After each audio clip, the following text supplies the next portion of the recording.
You're about to see what makes the Raptors special in 2020, how Masai Ujuri's built his team from scratch, and a whole lot more.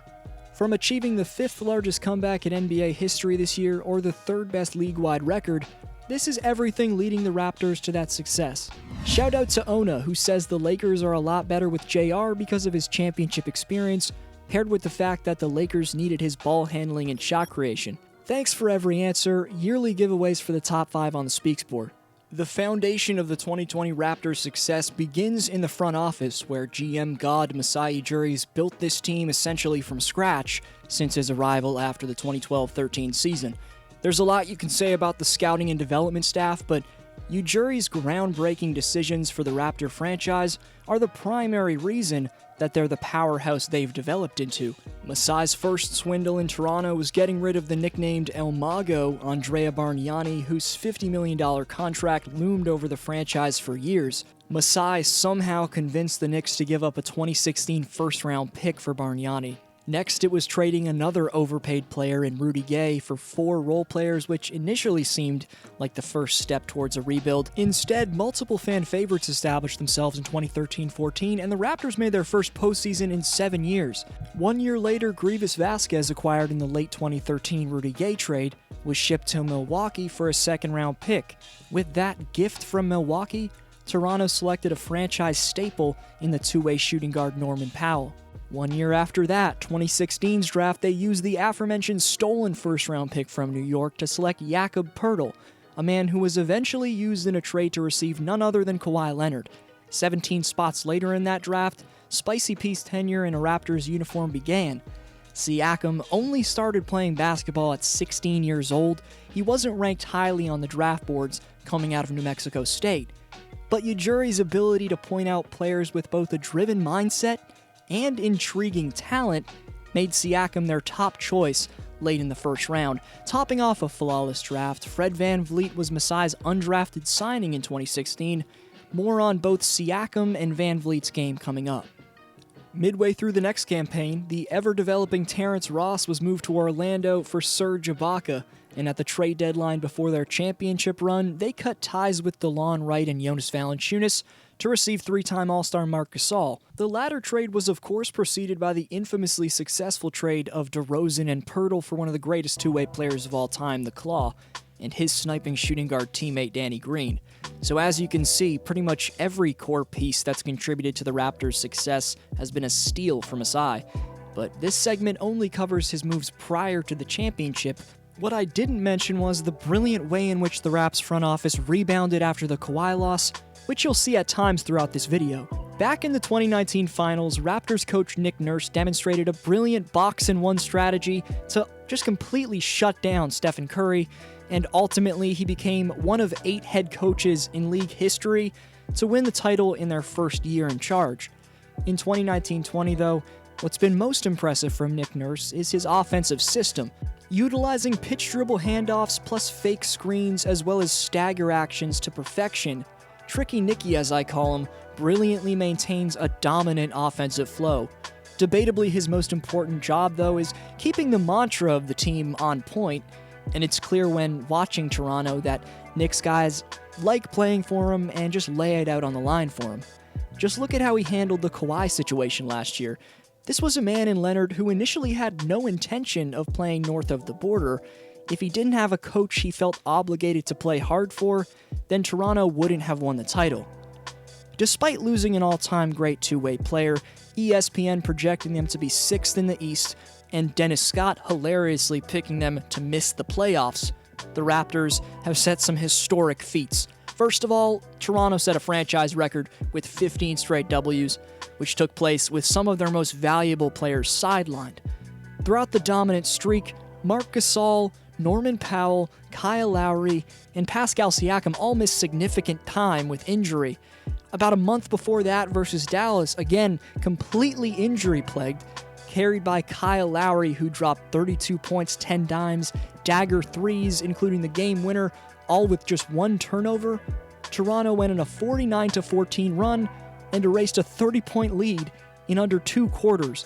This was the 5th largest comeback in NBA history, and like I said, it happened in under a half. It was the largest comeback in franchise history, of course, and the Bulldog K-Lau proved that this season he's a different type of player, which leads us into our next segment. One of the most valuable players in the Eastern Conference, starting point guard Kyle Lowry, is having the best season of his career. And if you haven't seen the shape he's in after 5 months of quarantine, then here you go. Rip Lowry could be something special, but in the 2020 season, along with damn solid 28-5 averages, Lowry's tied with Montrezl Harrell for the league lead in charges drawn. Kyle's not afraid of getting run over, despite being way undersized at 6 feet, and after his 2019 playoff performance, which was topped off by a 26-point game to close out the Warriors, this season, Kyle's urgency and confidence to create and knock down shots in the clutch is at a different level than recent seasons. Organizationally speaking, Lowry's the leader of this Raptor team on and off the court. As a lifelong Raptor fan, watching him develop in Toronto since when he first touched down in the city back in 2012 has been an absolute blessing, but a few days ago, touching on when GM Masai Ujuri asked him to create something special in Toronto when Masai first arrived, Lowry had this to say: "He challenged me, and I didn't take it personal." Lowry's legacy is becoming less disrespected by casual fans, but I think the collective NBA fanbase can do a much better job appreciating what Kyle has done for the Raptors culture. Another video itself could be put together for these undrafted phenoms. Like and subscribe if you want to see that, but I'll quickly touch on each one's value. Steady Freddie VanVleet started all 48 games next to Lowry, provides scrappy defense and flawless deep-range sniping ability, one of the more underrated point guards in basketball. 2019's undrafted sensation Terrence Davis is proving to be another steal for Masai Ujuri. I think this man can be an all-star with his handle, off-the-dribble shooting mechanics, and athleticism. Next is Chris Boucher, who entered the league in 2017, and has proven that his wingspan and quickness at 6'9" is a big-time asset. He can also stretch out the floor and knock down three-pointers at a fairly consistent clip. Dagger artist Matt Thomas spent 2 years overseas before getting scouted by the Raps and shooting just under 47% from deep in his rookie year. Matty Ice missed a ton of time with injury, but provided some impressive spark with his adequate defense and elusively quick release on his jumper. Power forward Pascal Siakam could very well be a top 15 player right now. He's undoubtedly the Raptors' most talented player, as his overwhelming slashing ability has been meshed with a developing perimeter game. His skills off the dribble at his size are Kevin Durant-esque, and if you look at how much better this man's gotten recently, that comparison isn't looking like the most unrealistic thing in the world. I'm not saying he'll match Durant's repertoire or anything, but Siakam just turned 26 years old and has added so much to his game in such a short period of time. You also can't forget Spicy P's a few years away from reaching his prime, which usually occurs around the age of 28 to 31. Starting center Marc Gasol and backup Serge Ibaka combined to make 5 all-defensive teams throughout their career. Also, Mark, as I mentioned earlier, is a 3-time All-Star, and Serge is a 2-time blocks leader. In 2020, Serge Ibaka is having a career season across the board statistically and is probably the best backup center in the game. While Gasol's shown some age this season, his recent weight loss could make a real difference to Toronto's success. That topic's another separate video I want to make, but for now, rounding out the big man depth are OG Anunoby and Rondae Hollis-Jefferson. OG will turn just 23 on July 17th, and his size combined with his defense and progressing jumper make us Raptor fans question if he's the next Kawhi Leonard. Backing him up is Brooklyn's trash, which became Toronto's treasure, as the recently known as Bust Hustle Jefferson has scrapped for rebounds with reckless abandon, helping the Raptors with outstanding perimeter defense and all-out effort. As you can see, the versatility in Toronto's front court depth is something special. Storming to the bucket with Hall of Fame first step, the breakout season the electric Norman Powell's having has barely been brought up in the media. However, the lack of attention doesn't dispute the fact that he's one of the best slashers in the game. But scarily for East rivals, this year his three-point shot has reached supreme consistency. He's taking a career high by far, 5.4 three-point attempts per game, and knocking down 40% of those shots.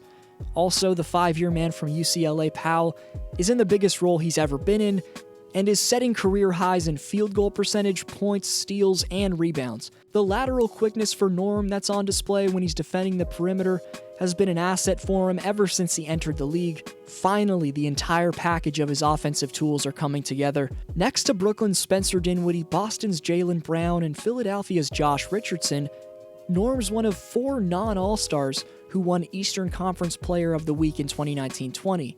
For the next decade, I think Norm's going to be a relied-upon two-way option for whatever team that pays him properly.